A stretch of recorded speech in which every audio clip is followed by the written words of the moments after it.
안녕하세요. 우리수아 청소년과 족부 진료 소개, 안짱, 평발, 까치발, 바나나발 영상입니다. 혹시 아이에게 위 증상은 없는지, 치료는 어떻게 하는지 잘 들어주세요. 정상적인 걸음은 발이 바깥쪽으로 향합니다. 하지만 안짱 걸음은 발이 안쪽으로 향해 걷는 걸음을 말합니다. 안짱 걸음은 보통 어렸을 적 W로 앉는 자세, 또 사진과 같은 자세들로 유발됩니다. 특히 대퇴골경골이 안으로 돌아가 생깁니다. 안짱다리가 계속되면 사진과 같은 위치에 굳은 살이 생기거나 다리에 지속된 무리가 가서 성장에 방해가 됩니다. 안짱걸음은 또 어떤 문제가 있을까요? 안짱걸음은 미관상에도 좋지 않고 쉽게 넘어지기도 합니다. 또한 평발로 이어지거나 성장장애, 퇴행성 관절염 등을 유발해 정서적 컴플렉스를 남기기도 합니다. 안짱걸음은 시간이 지나면 좋아진다, 수술하면 좋아진다 라는 이야기가 있는데요. 이는 통념일 뿐 사실과는 다릅니다. 안짱걸음은 교정기의 사용과 자세 교정으로 개선됩니다. 안짱다리는 어떻게 구분할까요? 쉬운 방법으로 누워있을 때 그 모습을 확인하는 것입니다. 서있을 땐 일자다리처럼 보이지만 누워있을 때 다리가 안쪽으로 휜 모습이 나타나면 안짱다리로 볼 수 있습니다. 누워있을 때 정상적인 다리는 일자로 뻗어있지만 안짱다리는 안쪽으로 크게 휘어짐을 볼 수 있습니다. W로 앉거나 엎드려서 자는 경우 인대에 무리를 주어 안짱다리를 악화시킵니다. 그래서 항상 바른 자세를 갖게 해야 합니다. 안짱다리 걸음은 허리에 무리를 주기 때문에 미용, 정신, 퇴행성 관절염, 성장장애 등의 문제를 일으킵니다. 작은 차이가 큰 차이를 만들어내니 꼭 치료에 신경 써야 합니다. 그렇다면 안짱다리는 어떻게 치료가 이루어질까요? 안짱다리는 크게 두 가지 방법으로 치료합니다. 교정기 제작과 습관을 통한 자세 교정이 그것입니다. 우선 아이의 상태에 맞춘 맞춤형 보조기 제작과 착용이 첫 번째로 중요합니다. 보조기는 집에서 편하게 착용하고 생활할 수 있습니다. 착용은 오래 할수록 효과적입니다. 다음으론 자세 교정이 중요합니다. 좌식보단 의자에 앉는 습관을 꾸준히 기르도록 합니다.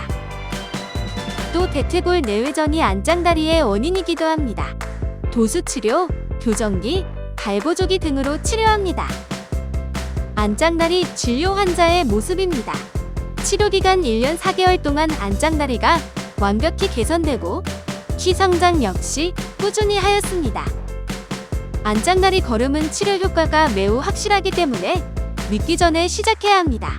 안 좋은 습관으로 후에 재발하더라도 반복 치료로 좋은 효과를 볼 수 있습니다. 다음으로는 첨족, 까치발로 걷는 문제점, 해결책을 살펴보도록 하겠습니다. 첨족, 까치발은 걸음을 걸을 때 발끝으로 걷는 보행 습관을 말합니다.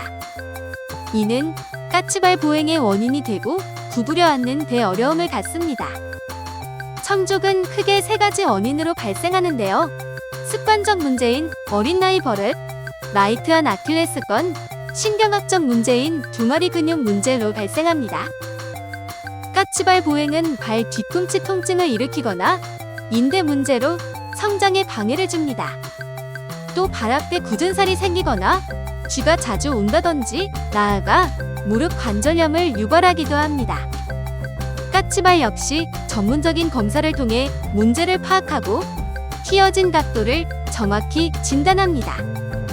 또한 원내에서 스쿼트 테스트, 깔창 검사 등을 통해 간단하게 까치발을 진단해 볼 수 있습니다.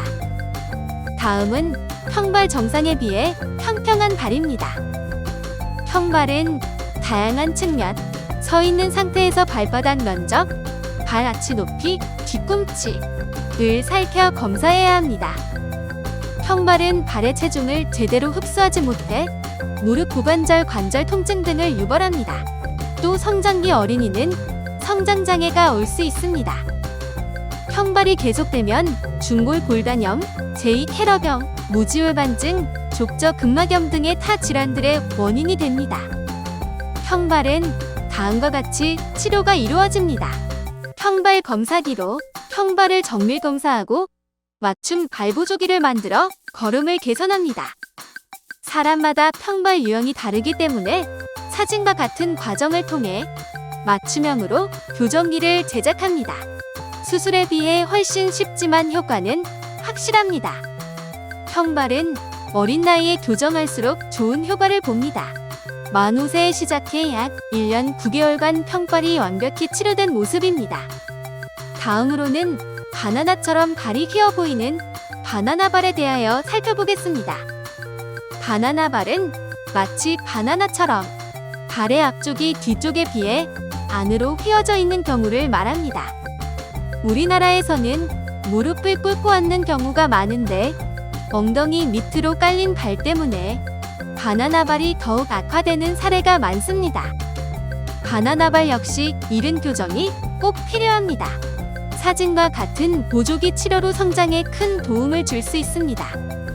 만 7세 이전에는 이런 치료가 매우 효과적이지만 이 시기 이후에는 발보조기로 치료가 어려워집니다.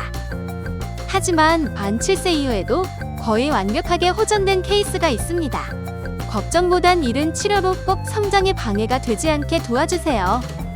이상 평발, 안짝다리, 바나나발에 대해 알아보았습니다. 각 아이에 맞춘 진단이 꼭 필요합니다.